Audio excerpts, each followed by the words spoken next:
Halloween's coming up. 99% of Aussies couldn't give a rat's left testicle about Halloween. It's an American thing.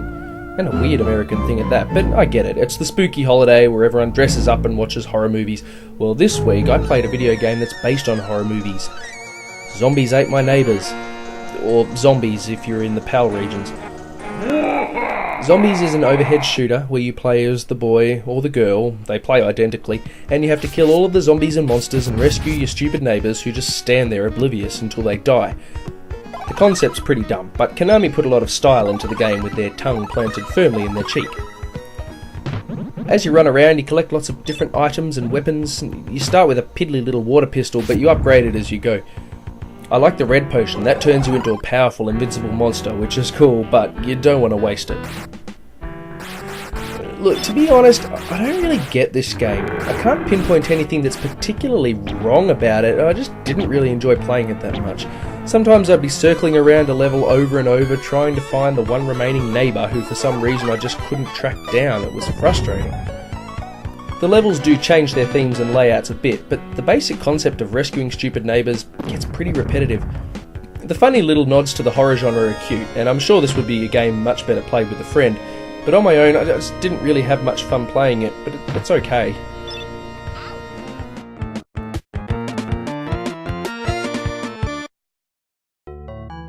Aladdin was one of those movies that wasn't just a great animated film, it was a great film full stop.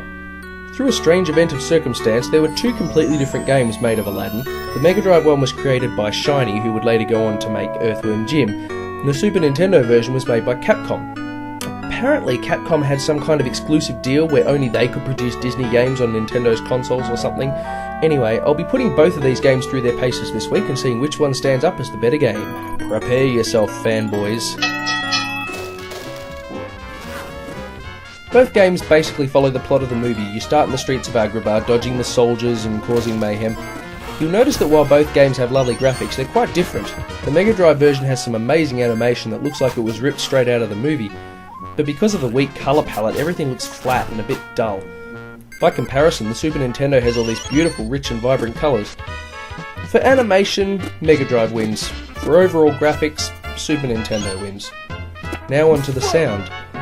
Let's use the Inside the Lamp level to compare. Both games include tunes from the film, but the Mega Drive version includes more. Unfortunately, Sega's machine strikes back with some horrendous MIDI renditions of Alan Menken's score, which robs them of any dignity they once had. It sounds awful, regardless of whether or not you can recognise the tune.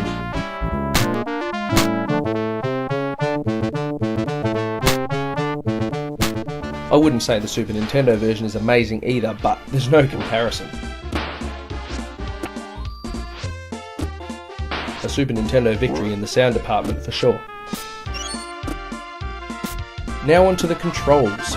In both games Aladdin can run, jump and throw apples. For some strange reason in the Mega Drive version he has a sword. Sure, in the film he used a sword in the final battle with Jafar, but it seems very un-Aladdin-like to be slicing and dicing every Agrabah resident that gets in his way. In the Super Nintendo version his main attack is backflipping off of enemies' heads. He also gets a sheet that he can float with in Capcom's game, and I like that. Both games control pretty well, but I found the Super Nintendo to be tighter. A number of times with the Mega Drive I was cursing the game as I'd fall off platforms and miss jumps. It could get frustrating at times. Both games have some clever level design, but I think the Super Nintendo wins this category by a little bit. On to the story. Both games do a decent job of sticking to the source material, though there are deviations, like taking a visit into the lamp in both versions.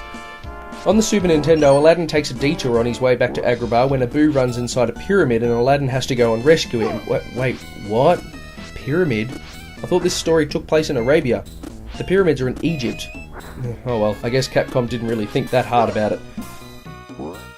On the Mega Drive, Aladdin has to make his way through the desert and the Agrabah rooftops to find two scarab pieces. Not really consistent with the film story, but I suppose it works for the game.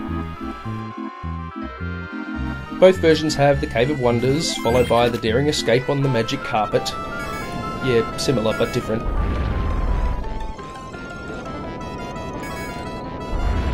The Mega Drive has a level inside the jail, but the Super Nintendo has a whole new world level. The grand finale is, of course, the final face-off with Jafar in his giant snake form. In terms of story accuracy, it's a tie. I like how in the Mega Drive game there's lots of cute little Disney touches, like the nod to Pirates of the Caribbean here.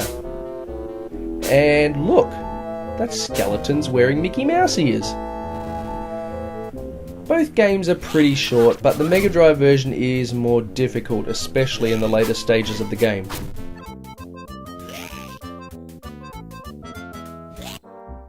Look, bottom line, they both stand the test of time. Both games are great fun to play, especially if you're a fan of the movie, but if I had to pick one that I think is the better game, I'd have to go with Capcom's version. What on earth is Plok? Who knows? He's a platform hero, that's what. A platform hero who plays the harmonica. He fights potatoes and fleas, and he jumps over rolling logs while using his own limbs as projectile weapons. His entire quest is to rescue his flag. Hey, at least it's not a princess. The game is super quirky, and I've got to say, the style and weirdness really work in its favour. Plok looks like no other game. The graphics are fantastically colourful and chunky, and Plok himself has a lot of personality. So apart from tossing your arms and legs around, you've got two types of jump, the standard short jump, or the big spinning jump. Looks like Plok has been watching Samus. Unfortunately, this is no screw attack, and Plok can still be damaged while he does this. Right, so World 1 is basic left to right get to the end levels. They're pretty short, and once I figured out where all the obstacles were, I didn't find them too tough.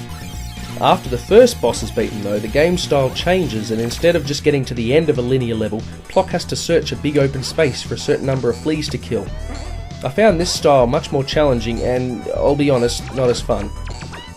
After a couple of these levels, Plok falls asleep and dreams of his grandpappy. Suddenly, the game goes into flashback mode, and you play as the old guy in the past.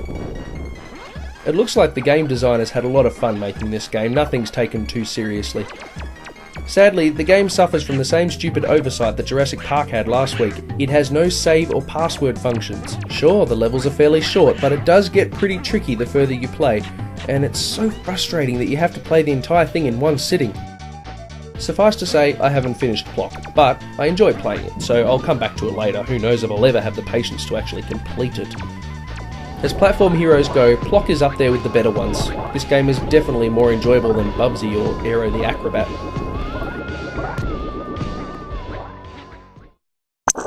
Next week, it's part 1 of Enix's Mega RPG kinda trilogy thing, and Dr. Robotnik's Mean Bean Machine.